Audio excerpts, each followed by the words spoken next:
بسم اللہ الرحمن الرحیم۔ السلام علیکم بہنوں، بھائیوں، دوستوں اور بزرگوں۔ آج ہم اس فکر انگیز تعلیمی ویڈیو میں قوم کے بگڑتے ہوئے عقیدے اور عملی حالت کی نتائج بیان کر رہے ہیں۔ معاشرے اور افراد پر پڑنے والے اثرات کے بارے میں جانیں۔ جب یہ اہم عناصر ٹوٹ جاتے ہیں، مشکل وقت میں مضبوط ایمان اور اخلاقی رویے کو برقرار رکھنے کے بارے میں اسلامی تعلیمات کے بارے میں بصیرت حاصل کریں۔ ہمارے ساتھ رہیں ویڈیو کو اینڈ تک۔ اگر آپ کو یہ ویڈیو علمی لگے اور اچھی لگے تو لائک کریں اور اپنے دوستوں، رشتہ داروں میں بھی شیئر کریں تاکہ وہ بھی اس سے مستفید ہو سکیں۔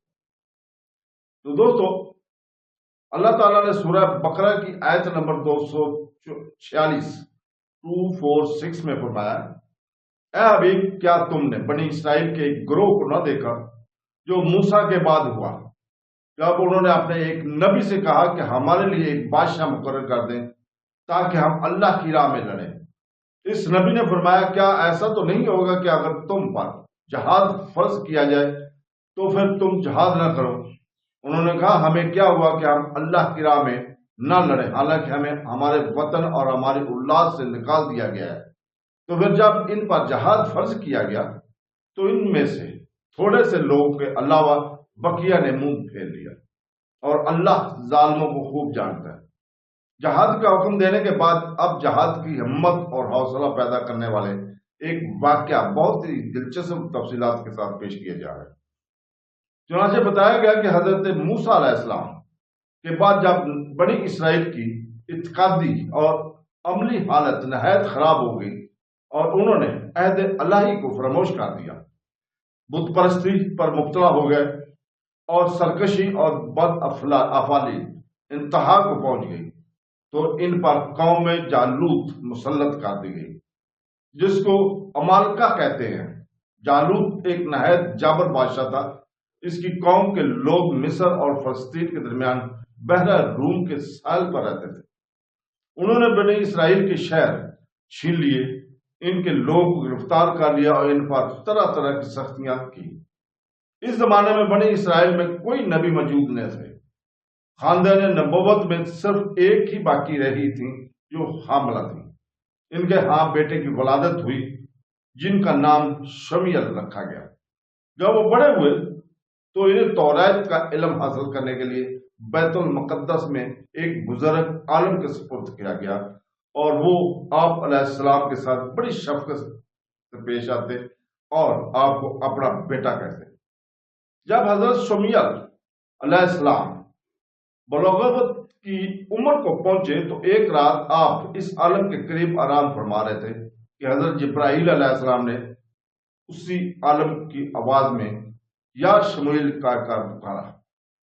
آپ عالم کے پاس گئے اور فرمایا کہ آپ نے مجھے پکارا ہے۔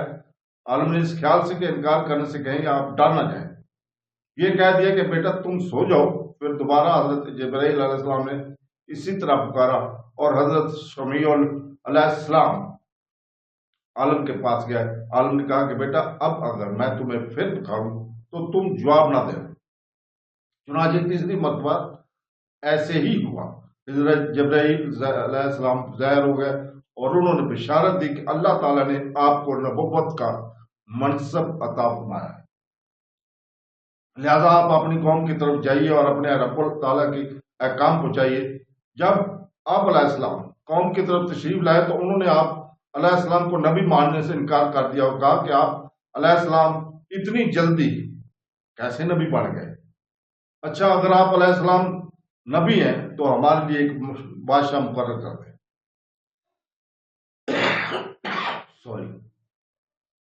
جب قوم کی اعتقادی اور عملی حالت خراب ہو تو کیا ہوتا ہے؟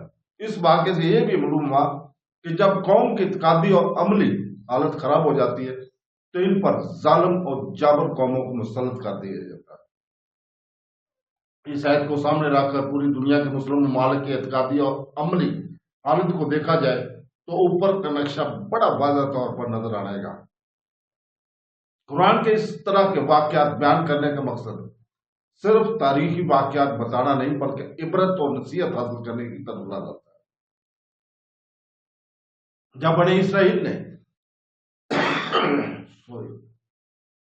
حضرت شمعون علیہ السلام سے کہا کہ آپ ہمارے لیے بادشاہ مقرر کر دیجیے تاکہ ہم راہ خدا میں جہاد کریں، تو حضرت شمعون علیہ السلام نے فرمایا کہ ایسا نہ ہو کہ تم پر بادشاہ مقرر کیا جائے تو تم جہاد کرنے سے انکار کر دو اور منہ پھیرو۔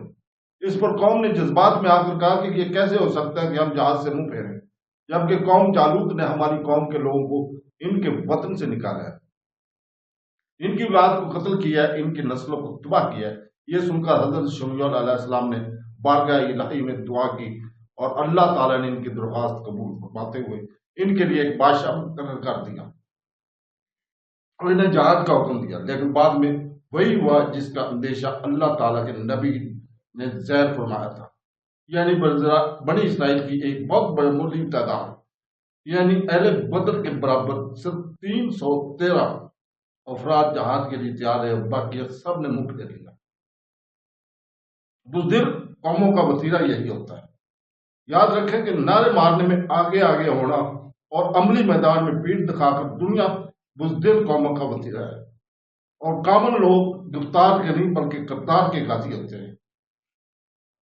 اللہ تعالیٰ سے دعا ہے کہ وہ ہمیں قرآن کی ترجمہ اور تفسیر کے ساتھ پڑھنے سمجھنے اور اس کے اوپر عمل کرنے کی توفیق عطا فرمائے۔ آمین ثم آمین۔